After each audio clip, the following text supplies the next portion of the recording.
या गोष्टी लोक आयत्या वेळेला आल्यानंतर आणि याचा फायदा होईल असं मला वाटत नाही. आयत्या लोक हे स्वीकारत नाहीत आणि ही योजना करताना ही योजना टिकणार नाही.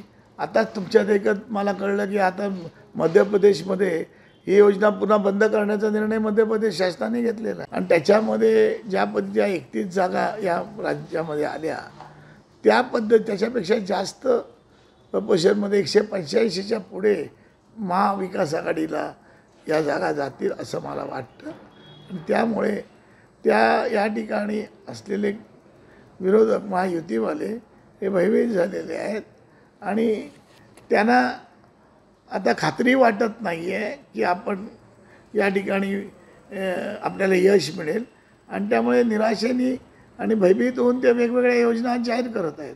महाविकास आघाडीचा मुख्यमंत्री पदाचा चेहरा कोण असेल त्याची चर्चा चालू आहे पण पहिल्यांदा ठरलं इलेक्शन नंतर करायचं. पण कालच्या मुंबईच्या मेळाव्यामध्ये माननीय उद्धव ठाकरेंनी सांगितलं तुम्ही चेहरा कोणी द्या पण आता आधी द्या हे सांगितलं. त्याच्यावर चर्चा चालू आहे. एबीपी माझा, उघडा डोळे बघा नीट.